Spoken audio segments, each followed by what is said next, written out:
सगळं लाकडाचं असतं.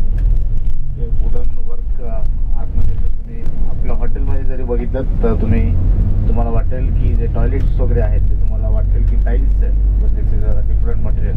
तुम्ही चेक करू शकता. तसंच सेम ह्या ठिकाणी यांच्या घरांमध्ये सुद्धा असतं की बाहेरचं स्ट्रक्चर तुम्हाला विटांचं आणि मजबूत आहे, बट आतमध्ये मोस्टली सगळं काम हे लाकडाचं असतं.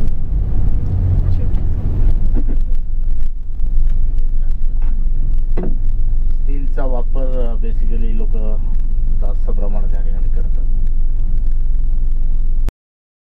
किंवा बाकीचे ज्या मेन सिटीज आहेत त्या सगळ्या समुद्रकिनारी आहेत, त्यामुळे या ठिकाणी तो वादळी वाऱ्यांचं प्रमाण या ठिकाणी बऱ्यापैकी आहे आणि त्यामुळे या ठिकाणी तो एक इश्यू आहे.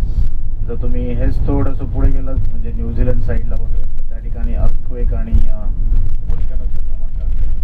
जसं प्लस असतात तसे मायनस पॉईंटसुद्धा असतात. सो न्यूझीलंड जर तुम्ही बघितलं तर न्यूझीलंडला नॅचरल ब्युटी ही जशी नॅचरल ब्युटी आहे तसंच त्यांना नॅचरल कॅलॅमिटीजची भीतीसुद्धा तेवढीच आहे. तसंच सिडनीलासुद्धा टायफूनची भीती तेवढीच आहे, कारण का या ठिकाणी बऱ्यापैकी टायफून येण्याचं प्रमाण हे जास्त आहे.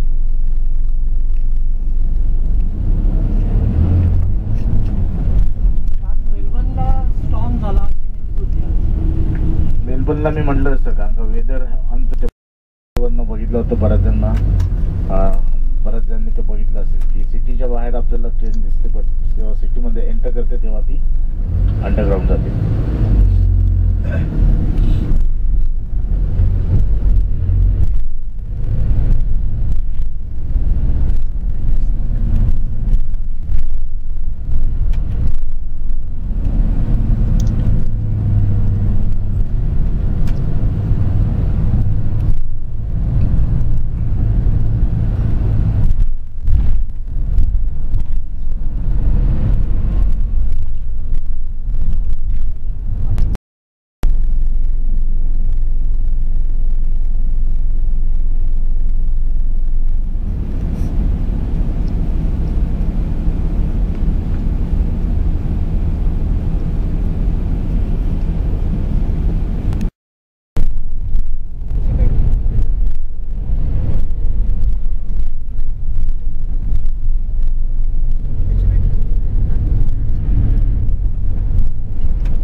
CBD एरियामध्ये पोहोचते. CBD म्हणजे सेंट्रल बिझनेस डिस्ट्रिक्ट, जो की काल आपण ज्या टॉवरला गेलो होतो तो सगळा एरिया आहे तो CBD एरिया.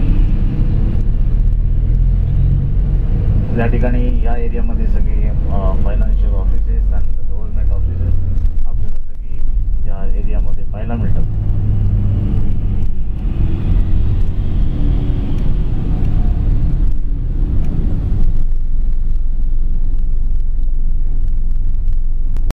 त्या ठिकाणी कॅप्टन कुक नावाचे क्रूज सुद्धा आहे, जी सेम हार्बरला बऱ्यापैकी सजावट आपल्याला पाहायला मिळते, कारण का या ठिकाणी क्रिसमस हा सुद्धा एक सगळ्यात मोठा सण साजरा केला जातो. राईट हँड साईडला जर बघितलं तर तुम्हाला क्रिसमस ट्री वगैरे मेन गार्डनमध्ये पाहायला मिळते.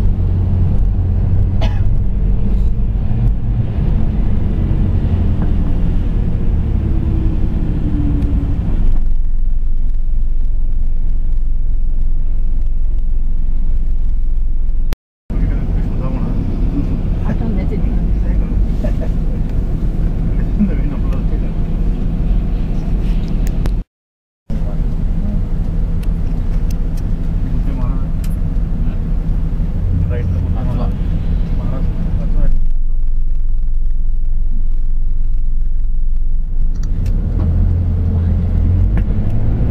ओके, आता आपण थोड्याच वेळात ऑपेराला पोहोचतोय. हार्डली 2 मिनिटात जस्ट लेफ्ट हँड साईडला आपण सिग्नल क्रॉस केला की त्या ठिकाणी आपल्या बस ड्रॉप करेल. शक्य असेल तर आपल्याला ऑपेराच्या जवळ बस ड्रॉप करण्याचा पण ऑफिशियल. जर तुम्ही पार्किंग बघितलं तर जस्ट तुमच्या राईट हँड साईडला बघा, या ठिकाणी तुम्हाला ब्रिजच्या खाली बऱ्याचशा 3-4 बसेस उभ्या आहेत. सो ऑफिशियल ऑपेराचं जे पार्किंग आहे म्हणजे ड्रॉप ऑफ आणि ड्रॉप ऑन जे आहे ते या ठिकाणी. आफ्टर ऑपेरा आपल्याला या ठिकाणी चालत यायचे, कारण का बस आपल्याला इकडनंच पिकअप करणार आहे. ओके, आत्ता तो ट्राय करतोय की आपल्याला जवळपास कुठे उतरवता आलं तर तो आपल्याला जवळपास उतरेल. सो सगळ्यांनी तयारीत राहा, म्हणजे उगाच आपल्यामुळे त्याला कुठलंही फाईन बसायला नको, कारण का इथे ऑफिशियली ट्रॉफिक नाही आहे. तर इथे आपल्याला ड्रॉप करतोय